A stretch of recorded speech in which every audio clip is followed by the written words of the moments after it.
Hello students, I am here today describe electrostatic chapter number 1 of class 12.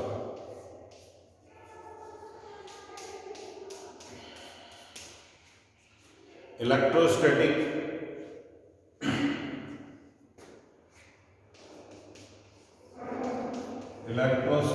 charge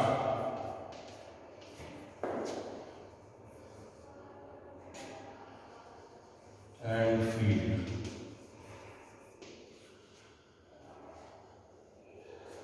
Electrostatic charge means,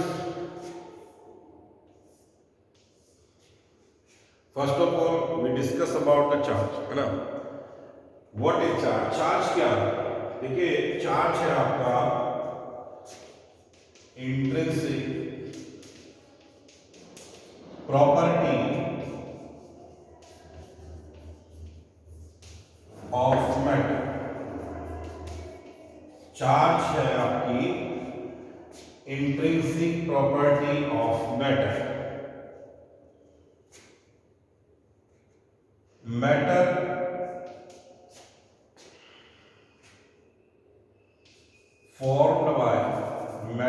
formed by atom, and atom consists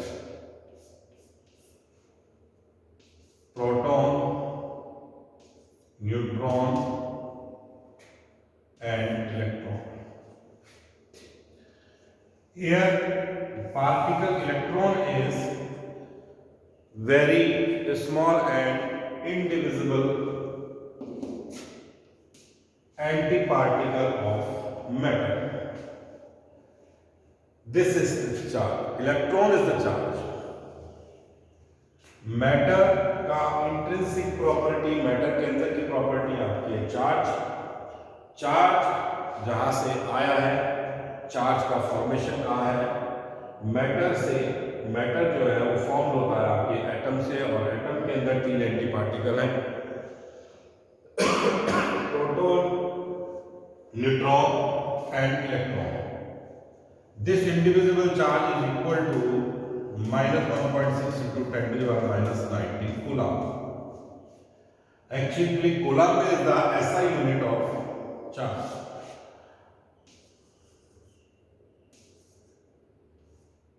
Coulomb is SI unit of charge.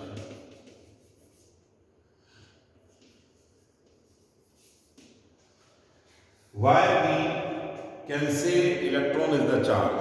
Because in this atom proton and neutron is centralized. Proton और neutron center में होते हैं, and electron is only the responsible for moving.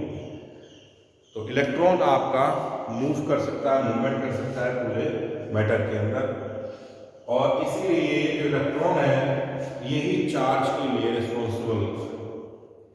अब देखिए charge क्या है, हमारी intrinsic property हो गई मैटर की, और ये होता है कम से कम कितना 1.6 into 10⁻⁻90 कूलम, इतना होता है। ये हम डिस्कस कर चुके हैं।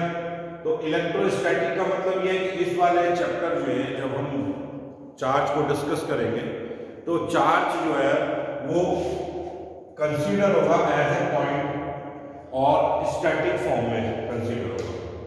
चार्ज को हम किस तरीके से कंसीडर करेंगे?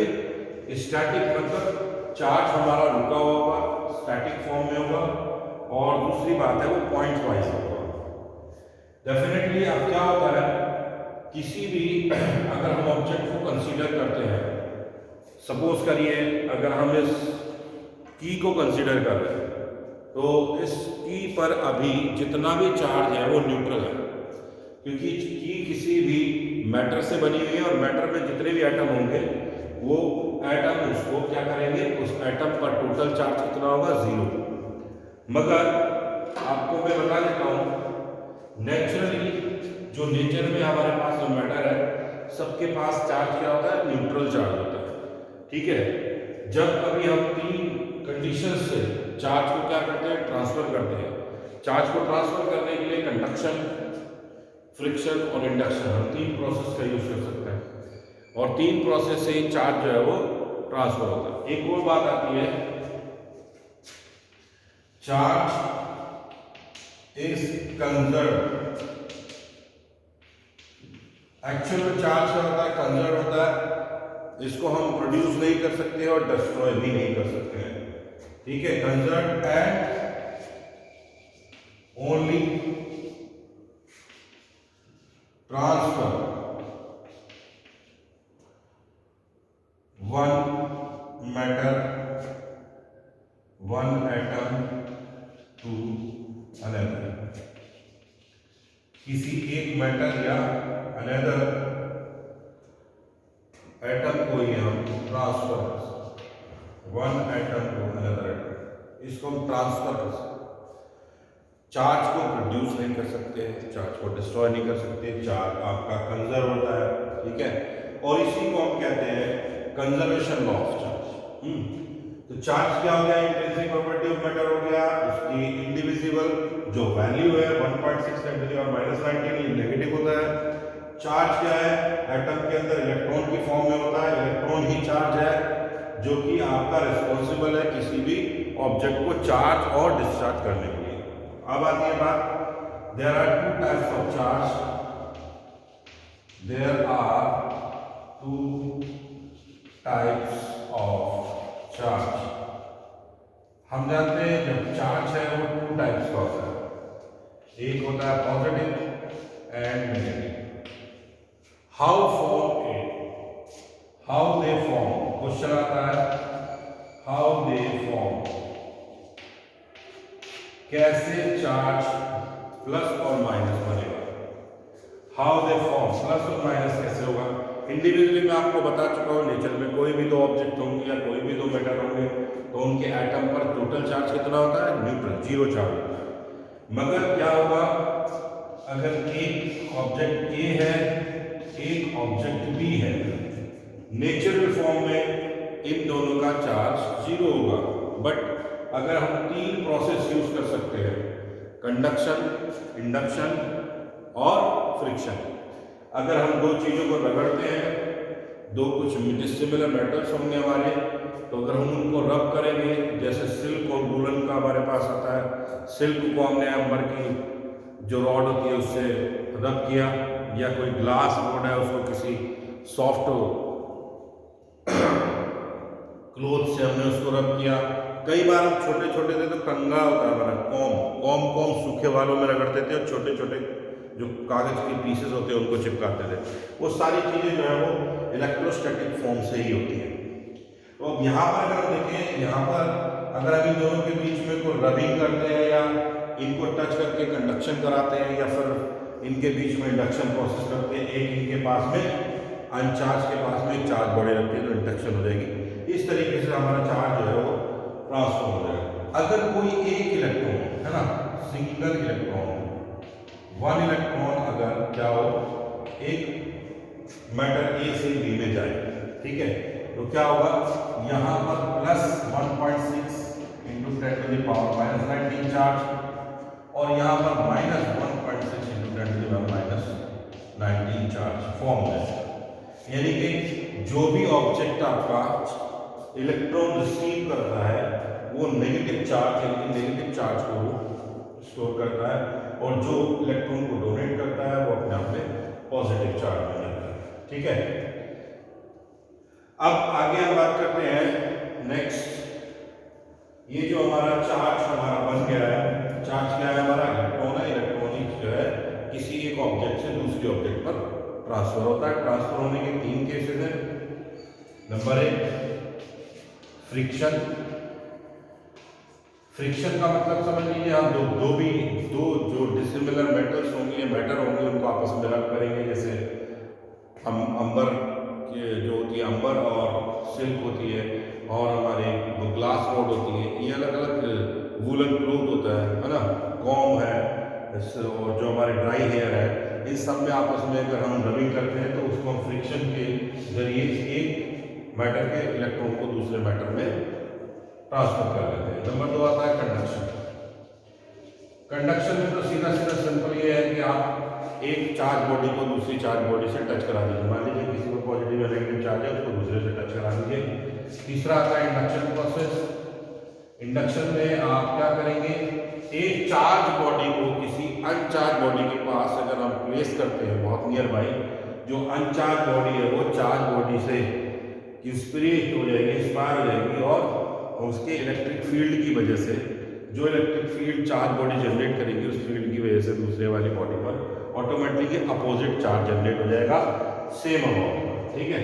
उसको हम बोलते हैं इंडक्शन प्रोसेस। तो चार्ज के बारे में इतना डिस्कशन कर चुके हैं। चार्ज कैसे बनता है, प्लस माइनस कैसे बनेगा। जब भी कोई बॉडी आपकी चार्ज गेन करेगी या इलेक्ट्रॉन गेन करेगी, सीधी सीधी सिंपली वो नेगेटिव चार्ज हो जाएगा, और जो बॉडी आपकी इलेक्ट्रॉन लॉस करेगी वो पॉजिटिव रहेगी। अगर एक इलेक्ट्रॉन बी ने गेन किया है तो उसका चार्ज होगा -1.6 × 10⁻⁷ कूलम। कूलम यहाँ पर आपके चार्ज की SI यूनिट कर जाती है। दूसरा हमारा, अब ये जो हम जो पूरी स्टडी कर रहे हैं, इसमें चार्ज कहीं बहुत तेजी से दौड़ेगा नहीं, उसकी स्पीड नहीं होगी, वो क्या होगा, सीधे सिंपल ट्रांसफर होगा। एक इलेक्ट्रॉन इस पे है तो रबिंग करने से वो दूसरी ऑब्जेक्ट पर चला जाएगा और वो उसको नेगेटिव कर देगा। जिस ऑब्जेक्ट से इलेक्ट्रॉन निकलेगा उसको वो पॉजिटिव बना देगा। नेक्स्ट अगर बात करते हैं, अब ये जो चार्ज के अपनी तीन, एक प्रॉपर्टी हमने देख ली है। चार्ज में क्या होता है, कंजर्वेशन। चार्ज क्या है, कंजर्व, फॉर्म नहीं होता है, ना तो हम उसे प्रोड्यूस कर सकते हैं ना डिस्ट्रॉय कर सकते हैं। दूसरी बात आती है charge is quantized, quantization of charge.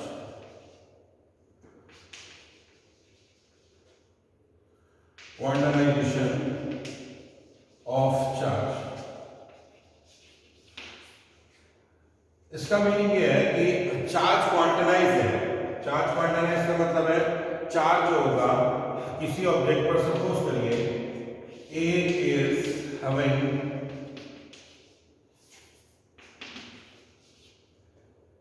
Q charge, total charge amount कितना है, A is having Q charge, तो this is formed by the number of electrons, this is formed by number of electrons and these numbers are integer numbers. So charge having charge Q which is stored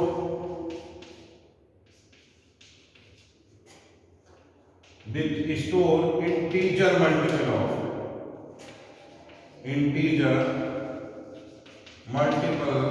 of charge of single electron,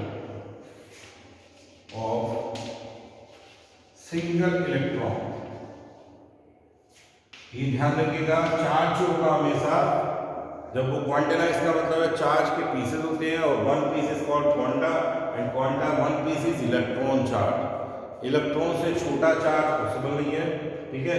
जब भी किसी object पर charge जाएगा तो एक electron, दो electron, ठीक है, 1 2 3 4 and 1000 electron, but number of electrons will be integers. These are n is equal to 1 2 3 4 5 and so on. Any integer numbers you can take here, and the value of Q is equal to, तो total charge की value हो जाएगी Q equal to number of integer number of electron and multiply by charge of single electron, this denoted by E, and this value is equal to 1.6 into 10 to the power minus 9, ठीक है। In this form this is negative. Quantization of charge क्या है, कभी भी charge किसी भी object पर होगा तो वो टोटल चार्ज होगा हमारा किसके, इंटीजर मल्टीपल होगा किसी सिंगल इलेक्ट्रॉन चार्ज के। यानी कि चार्ज कभी 1.5 1.5 2.5 3.5 नहीं होगा। जब भी चार्ज होगा number of electrons will B integer, this is the necessary condition and this is called the quantization of charge. Next अगर हम बात करते हैं यहाँ पर charge quantization, charge conserve, charge transform, ठीक है। एक छोटा सा क्वेश्चन डिस्कस करते हैं। सपोज करिए how much electron form, how much electron form 1 coulomb charge? This is the question here. So 1 coulomb charge means capital Q is value of 1 coulomb, and we know that here 1.6 10 to the power minus 19 is the single electron charge, and quantization formula V equal to Ne. E is equal to Q by N. Sorry, N is equal to Q by E. यानी 1 upon 1.6 into 10 to the power minus 19, which is equal to 6.25 into 10 to the power 18. Okay, the number of electrons 6 into 10 to the 6.25 into 10 to the 18. The number of electrons which formed 1 coulomb charge. ये 1 coulomb charge जो है वो इतने electron से form होगा, ठीक है। जब किसी ऑब्जेक्ट पर इतने इलेक्ट्रॉन पहुंच जाएंगे तब उस ऑब्जेक्ट का चार्ज 1 कूलम हम कंसीडर कर सकते हैं, ठीक है जी। नेक्स्ट बात क्या आती है, देखिए चार्ज जो है अपने आप में charge having mass, okay, charge having mass, charge पे अपना मास होता है, कितना होता है, Em is equal to 9.1 into 10 to the power minus 31 kg। Question raise होता है कि अगर किसी एक ऑब्जेक्ट से दूसरे ऑब्जेक्ट पर इलेक्ट्रॉन ट्रांसफर हुआ तो क्या मास भी ट्रांसफर हुआ? डेफिनेटली मास भी ट्रांसफर होगा, क्योंकि इलेक्ट्रॉन के पास जो मास होता है 9.1 into 10 to the minus 31, इतना मास हम इलेक्ट्रॉन पर कंसीडर करते हैं, ठीक है। इफ नोट कर लेंगे, if any object give electron then increase their mass, increase their mass, उनका मास भी इंक्रीज होगा, ठीक है।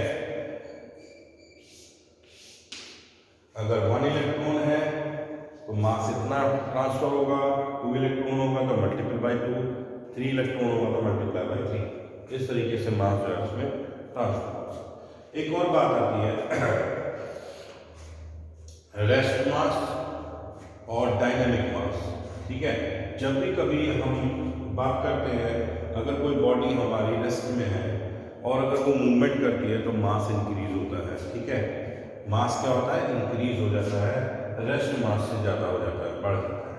इसका एक फॉर्मूला भी हम यूज करते हैं, m is equal to m not under root 1 minus v square upon c square. यहाँ m नॉट क्या है, this is the rest mass, ठीक है। तो आपका रेस्ट मास अगर हम कंसीडर करते हैं इलेक्ट्रॉन के लिए तो रेस्ट मास हम 0 ले सकते हैं, लेकिन डायनामिक मास उसका 0 नहीं होता है, ये हमारा कहलाता है डायनामिक मास। तो डायनामिक मास लेवल भी 0 एंड रेस्ट मास में भी 0। यहाँ पर ये v है, ये मास की वो स्पीड होगी जो हमें, और ये c है यहाँ पर जो कि लाइट की स्पीड है। आप जानते हैं हमारी स्पीड हमेशा v जो है वो c से कम होगा, डेफिनेटली ये वैल्यू कम आएगी। जब हम इस रूट को लेंगे तो ये वैल्यू को इंक्रीज करेगा।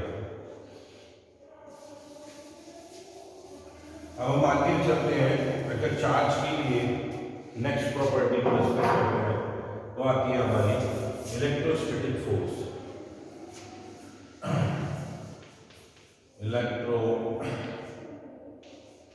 इलेक्ट्रोस्टैटिक फोर्स, इलेक्ट्रोस्टैटिक, देखिए this is described by the Coulomb's, इसको हम कूलम्स लॉ भी बोलते हैं। Electrostatic force discovered by Coulomb's.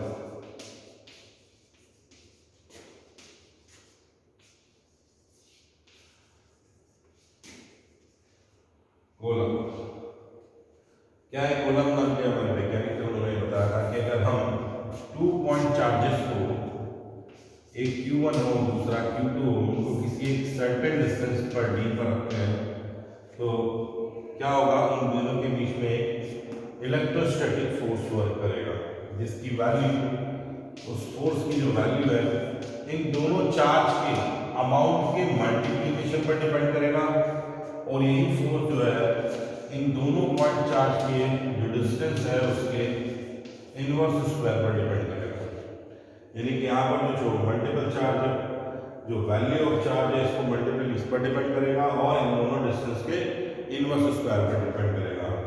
जब हम बात करते हैं इसको इक्वालिटी की, तो यहाँ पर इलेक्ट्रोस्टैटिक कांस्टेंट आएगी, के से हम इसको डिनोट कर सकते हैं, और ये वैल्यू होगी हमारी 9 × 10⁹ ओके। अगर हम बात यूनिट की करते हैं तो न्यूटन मीटर स्क्वायर पर coulomb square is the unit of electrostatic constant. ये होगा हमारा इलेक्ट्रोस्टैटिक कांस्टेंट।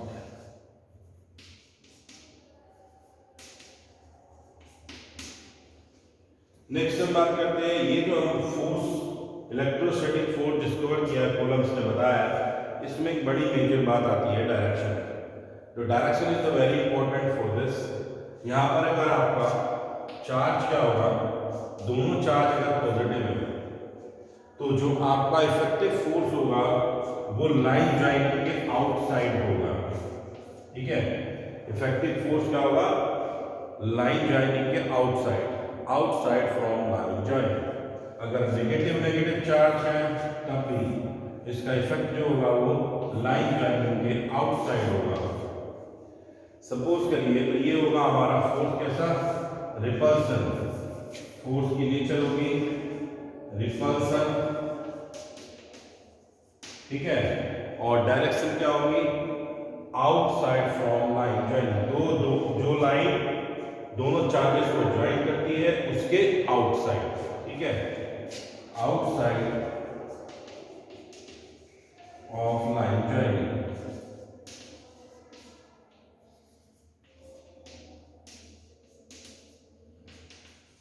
नेक्स्ट आती है रिपल्सन फोर्स के बाद होता है हमारा प्लस माइनस अट्रैक्शन फोर्स। इसमें आपकी डायरेक्शन लाइन जॉइनिंग क्या होगी, between line joining positive to negative, ये डायरेक्शन होगी हमारी अट्रैक्शन। ये फोर्स होगा अट्रैक्शन, और डायरेक्शन होगा पॉजिटिव टू नेगेटिव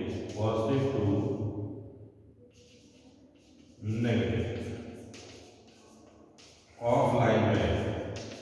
जो लाइन ज्वाइन कर रही है, जो लाइन इनको ज्वाइन कर रही है, उसी लाइन के अकॉर्डिंग प्लस टू माइनस आपके फोर्स जो होगी वो इफेक्टिव होगी। इलेक्ट्रोस्टैटिक फोर्स की बात होगी। अगर हम किसी शेप की बात करते हैं, सपोज करिए हमारे पास कोई शेप है, ये ट्रायंगल शेप है, और यहाँ पर प्लस क्यू और माइनस क्यू चार्ज रखते हैं।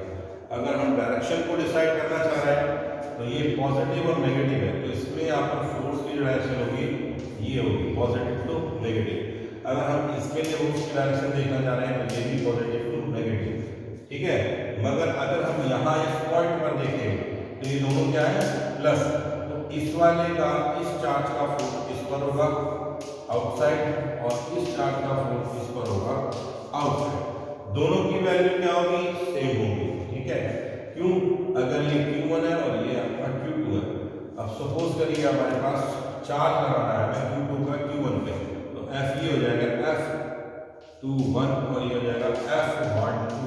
एंड इन दिस केस अगर हम यहाँ पर ये इसको कंसीडर ना करें तो ये जो वैल्यू है वो हो जाएगा F21 = -F12, और ये जो हमारा फोर्स देख रहे हैं आप यहाँ पर, रिपल्सिव फोर्स जो है ये डिनोट कर रहा है इस तरीके से, रिपल्सिव फोर्स है, इसकी डायरेक्शन इस साइड और इसकी डायरेक्शन इस साइड, लेकिन अमाउंट जो है दोनों का सेम है, दोनों अमाउंट सेम होंगे। इसका चार्ज इस पर, या इस चार्ज का फोर्स इस पर निकाल लीजिए, या इस चार्ज का फोर्स इस पर निकाल लीजिए, दोनों वैल्यू सेम होगी। क्यों? हमारा जो फोर्स डिपेंड करता है मल्टीप्लिकेशन ऑफ चार्ज पर डिपेंड करता है। तो इस तरीके से हम देखिए इलेक्ट्रोस्टैटिक फोर्स और कूलम्ब्स लॉ की बात कर रहे थे। कूलम्ब्स ने हमें बताया कि 2 पॉइंट चार्ज को अगर हम किसी डिस्टेंस पर सेपरेट करके रखते हैं, दोनों के बीच में एक अट्रैक्शन रिपल्सन का फोर्स जनरेट होगा, जिसकी वैल्यू होगी कि F इज इक्वल टू के दिस एंड दिस। अब इसमें आता है कि अगर हम यहाँ पर देखेंगे वैल्यू, तो ये वैल्यू जो है कि इसको डिनोट करते हैं 1/4 pi epsilon not, 1/4 pi epsilon not, और ये वैल्यू होती है दिस, है ना। तो 1.4 एप्सिलॉन नॉट क्या है? एप्सिलॉन नॉट ये वो मीडियम की परमिटिविटी है, ठीक है, परमिटिविटी ऑफ आपकी मीडियम। तो इस तरीके से हम इसको यूज करते हैं। इसकी जगह अगर हम कोई और जो यहाँ पर जो है फ्री स्पेस के लिए परमिटिविटी है, ये जो फ्री स्पेस के लिए है, तो इस फ्री स्पेस के लिए अगर हम चाहें तो कोई और मीडियम यूज कर सकते हैं। अगर कोई मीडियम यूज करते हैं तो ये फिर हम चेंज कर देते हैं, ठीक है। फिर हमारे पास परमिटिविटी की जरूरत होती है, परमिटिविटी आपकी जो है उस मीडियम की हम कंसिडर करते हैं, ठीक है। तो इस तरीके से हमारा कूलम्ब्स लॉ कंप्लीट होता है। उसके बाद हम बात करते हैं इलेक्ट्रोस्टैटिक फील्ड के बारे में। अब इलेक्ट्रोस्टैटिक फोर्स तो आपको समझ में आ गया, इलेक्ट्रोस्टैटिक फील्ड के बारे में समझते हैं।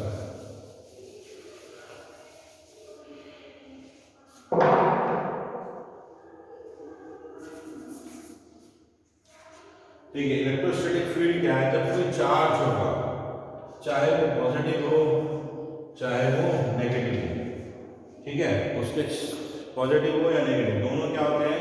इलेक्ट्रिक फील्ड लाइंस जनरेट करते हैं। ये फील्ड लाइन जो है इमेजिनरी लाइंस होती है, और ये जो लाइंस है इलेक्ट्रिक फील्ड लाइंस, इनकी कुछ प्रॉपर्टी होती है। तो इलेक्ट्रिक फील्ड लाइंस क्या होती है और इलेक्ट्रिक फील्ड क्या होता है? तो इलेक्ट्रिक फील्ड हमारा होता है E = F/Q0। अगर हम यहाँ पर कोई चार्ज Q0 प्लस चार्ज रखते हैं, तो दोनों के फील्ड की बात करते हैं, पॉजिटिव हो या नेगेटिव हो, तो दोनों या तो इसको अगर हम लेंगे तो इस पर इलेक्ट्रोस्टैटिक फोर्स लगाएगा कौन? +Q। अगर इसको कंसीडर करते हैं तो इस पर इलेक्ट्रोस्टैटिक फोर्स लगाएगा कौन? -Q, ठीक है। यहाँ पर देखने वाली बात यह है कि जो हमारा फोर्स लगेगा किस पर? Q0 पर, वो किसके अंदर लग रहा है?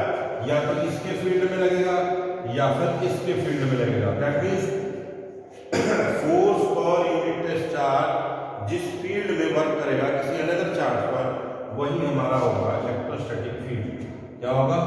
Electrostatic field. Okay, this is called electrostatic field. इसके बारे में बात करते हैं। अगर हम यहाँ पर इसके लिए फोर्स भी निकालते हैं तो फोर्स निकल जाएगा 1/4 पाई एप्सिलॉन नॉट। कितना होगा हमारा? Q0 बाय एक डिस्टेंस ले लेते हैं यहाँ से D, यहाँ से भी मान लीजिए D है, तो हो जाएगा D², और E अगर हम निकालते हैं तो हो जाएगा F/Q0। कैंसिलेशन से Q0 कैंसिल हो जाएगा, फॉर्मूला बनेगा 1/4 pi epsilon not only Q/D²। आप यहाँ पर देख रहे हैं कि जो हमारा इलेक्ट्रोस्टैटिक फील्ड है वो डिपेंड करता है चार्ज पर, अमाउंट ऑफ चार्ज। कौन सी amount of charge? This value of and this. इस चार्ज और इस चार्ज के अमाउंट पर डिपेंड करेगा इलेक्ट्रिक फील्ड। जितना ये चार्ज बढ़ेगा इससे कोई मतलब नहीं है टेस्ट चार्ज आपका कितना है, मतलब है कि आपने जिसके फील्ड में, जिस चार्ज के फील्ड में आपने कंसीडर करना है इलेक्ट्रोस्टैटिक फील्ड निकालना है, उसमें चार्ज की वैल्यू को कंसीडर करेंगे। आपका चार्ज जितना ज्यादा होगा इलेक्ट्रिक फील्ड आपका उतना ही स्ट्रांग होगा, ठीक है। नेक्स्ट बात करते हैं हमारे यहाँ पर जो इलेक्ट्रोस्टैटिक फील्ड है वो सेम, इलेक्ट्रोस्टैटिक फोर्स भी और इलेक्ट्रोस्टैटिक फील्ड भी दोनों ही inverse square of the distance, inverse square of the distance हम ले रहे हैं यहाँ पर। तो डिस्टेंस का क्या है? अगर ये Q0 यहाँ से दूर होता जाएगा तो इलेक्ट्रोस्टैटिक फील्ड से दूर होता जाएगा, इलेक्ट्रोस्टैटिक फील्ड उतना ही वीक होता जाएगा। Thank you. आज के बारे में हमने इलेक्ट्रोस्टैटिक चार्ज पढ़ा, कंजर्वेशन पढ़ा, क्वांटाइजेशन पढ़ लिया, ठीक है, इलेक्ट्रोस्टैटिक फोर्स पढ़ लिया, इलेक्ट्रोस्टैटिक फील्ड पढ़ लिया। इसके बाद हम बात करेंगे डाइपोल सेक्शन की। और डाइपोल की बात करेंगे हम इलेक्ट्रिक फील्ड में एक्सियल और नॉन एक्सियल इलेक्ट्रिक फील्ड कैसे बनेगा डाइपोल से, और डाइपोल क्या होता है, डाइपोल कैसे बनता है, ये सारी डिस्कस करेंगे अपने नेक्स्ट लेक्चर में। Thank you.